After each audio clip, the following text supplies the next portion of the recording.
Hello guys, नमस्ते, good afternoon, good इभिनिङै भइछ यहाँ चाहिँ होइन। अब तपाईँले यो भिडियो हेर्दासम्म गुड आफ्टरनुनै हुन्छ होला। अहिले म चाहिँ जापानको यामानाका भन्ने ठाउँमा छु। यस्तो चिसो छ कि कुरो नगरौँ। यहाँ त होइन, जाडो छ, मौसम यस्तो छ। हाम्रो समुद्रको छेउ हो कि पोखरी भन्छन् भन्दा चाहिँ, तर हाम्रो लाइफको हाम्रो समुद्र नै हो यो चाहिँ। अनि त्यो चाहिँ हामी बस्ने होटेल हो। यो जुन अहिले देखिएको छ यो चाहिँ हामी बस्ने होटेल, अनि हामी काम गर्ने ठाउँ पनि त्यहीँ हो। यस्तो दामी ठाउँ छ, कुरो नगरौँ। यहाँ हाम्रो मित्र हुनुहुन्छ, यहाँ मित्र। यो चाहिँ मेरो फर्स्ट भ्लग, युट्युबको लागि बनाएको फर्स्ट भ्लग हो यो। अब यसै गरी युट्युब चलाएर पनि पैसा कमाउँ, भाइरल हौँ। अब तपाईँहरूको कृपा लाग्यो भने त केही न केही त होला नि त भनेर अब हामी पनि यसो सुरु गर्दैछौँ। यो चाहिँ मेरो पहिलो भ्लग हो है। फेरि सबैतिर यो होटेलै होटेल। यहाँ पसल भन्दा पनि मान्छे त्यही कहाँबाट आउँछन् पनि होटेलै लाइनमा त छ। यो होटेलको जुन तपाईँले अहिले देखिरहनु भएको छ, यो होटेलको पछाडि चाहिँ जापानको सबैभन्दा ठुलो हिमाल माउन्ट फुजी भन्ने हिमाल चाहिँ यो ठ्याक्कै अहिले बादल अँध्यारो पनि हुन लाग्यो। त्यो अब यहाँ त अब एकदम चिसो छ, हिउँ पर्ला जस्तो भएको छ। सो त्यो भएर नदेख्न पनि अहिले खासै देखिन्न पनि। लाइक यो सबै यो यहाँबाट जति हामीले देख्छौँ नि त्यो सब होटेलहरू हो क्या। यहाँ चाहिँ तपाईँको एकदम पर्यटकीय यस्तो टुरिस्ट एरिया रहेछ कि यो टुरिज्म एरिया होइन। कुनै यो लाइक यो पारी डाँडामा देखेको जुन जति पनि यो बत्ती बलेको सब होटेल हो। त्यो पारीको होटेल हो हामी बसेको, त्यो एकदम 5 स्टार होटेल हो होइन। यो होटेल हामी बसेको रोयल एलेक्स्टर भन्ने के समथिङ यस्तै के नाम छ। नाम चाहिँ अब बिर्स्यो होइन। हामी हराउँदैनौँ। हेर्नुहोस्, धेरै दिन भइसक्यो यता बाटोतिर हिँड्ने, रमाइलो गर्ने। अब Japan is the chill country.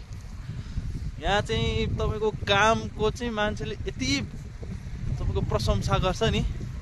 हाम्रो मित्रले आज 8 घन्टासम्म काम हानेर आउनुभएको है। 8 घन्टा काम हानेर गएर 2-3 घन्टा सुतेर अनि आउनुभएको हो, नुहाइधुवाइ गरेर। यस्तै छ साथी हो, बसाइ रमाइलै छ अहिलेसम्म। भगवानको कृपाले हामी रमाइलोमै बसेका छौँ।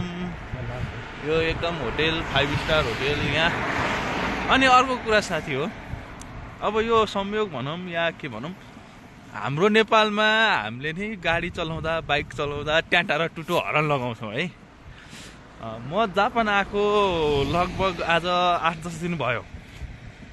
2 तारिक हिँडेको भनेपछि आज 12 तारिक, 10 दिन भयो है।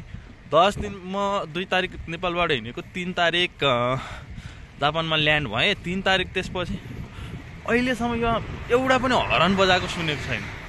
अनि हामी यसरी बाटोको छेउमा बस्यौँ भने हामी बाटो काट्नलाई गाडीले आफै रोकिदिन्छ क्या। लाइक हामी त्यो जबरजस्ती जुनसुकै ठाउँमा बाटोको छेउमा बस्नुहोस्, तपाईँको बाटो काट्न लागेको भनेर गाडीले रोकिदिन्छ क्या। हाम्रो नेपालमा त हात दिएर रोक्नुहोस् भन्दा पनि रोक्दैनन्। यस्तो छ बसाइ, एकदम चिल छ, रमाइलो छ। अब हामी चाहिँ अब खाना लिन हिँडेको, अनि हाम्रो पार्टनरलाई एकदम बोर भएको छ अरे। अब नेक्स्ट भिडियोमा भनिरहेछन्। तर यस्तै है, अब पहिलो भिडियो हो मेरो। यसो सुख दुःख माया दिएर हेर्नुहोस् होला। सुख दुःख यस्तै हो। हजुरहरूको आशीर्वाद नै हाम्रो लागि प्रेरणाको स्रोत हुनेछ। अलिकति अब जापानिज बोल्न नजानिन्छ, न नेपाली बोल्न जानिन्छ भने जस्तो भएको छ। अनि अर्को यो भिडियोबाट एउटा मेसेज दिन चाहन्छु सबैलाई। जापान आउनु छ भने कम्तीमा पनि भाषा चाहिँ बोल्न सक्ने भएर आउनुहोस् है। हामी त बोल्नै नसक्ने, बुझ्न चाहिँ बुझ्ने तर बोल्न डराउने। हेर्नुहोस् है, यस्तो समस्या हुँदो रहेछ। बोल्न सकेन भने जस माया गरेर हामीलाई त अब ट्रान्सलेट गरेर हुन्छ कि गुगल गरेर हुन्छ कि इङ्ग्लिसमा भनेर बुझ्छ कि जसरी पनि कम्पनीको मान्छेले हामीलाई त बुझाउनु भएको। कम्पनीको मान्छेलाई होटेलमा लगिदिने, होटेल पसलमा लगिदिने, चिनाइदिने, घुमाउन लगिदिने गरिदिनु भएको छ। अहिलेसम्म त राम्रै छ होइन। काम एकदम हामीले राम्रो गरायौँ भन्दै थियो होइन। कम्पनीको मान्छेहरू एकदम बेस्ट काम गर्छौँ रे हामीले। अरू अहिलेसम्म आएको नेपालीहरूमध्ये हामी चाहिँ एकदम मेहनती रे। त्यस्तै छ साथी हो। ल हेर्नुहोस् यहाँ यी साइकलमा यसरी हिँड्नुहुन्छ, रमाइलो छ है ठाउँ एकदम मित्र। ल यही भिडियोबाट सबैलाई नमस्ते पनि, अब बाई बाई पनि। यो सर्ट भिडियोमा सबैले मन पराइदिनुहोस्, लाइक कमेन्ट सब्सक्राइब गरिदिनु होला, सबै सामु पुर्याइदिनु होला। हाम्रो जापान बसाइको पहिलो भिडियो है, समग्रमा मेरो चाहिँ फर्स्टै भ्लग हो है यसरी बोलेको। न त फोटो क्लिपहरू बनाउने, फोटो क्लिप मात्र म युट्युबमा हाल्ने गर्थेँ। ल फर्स्ट भिडियो, माया गर्नुहोस्, लाइक गर्नुहोस्, कमेन्ट गर्नुहोस्, सब्सक्राइब गर्नुहोस्। हामी यसै गरी मिलिजुली अगाडि बढौँ। हस्त नमस्ते।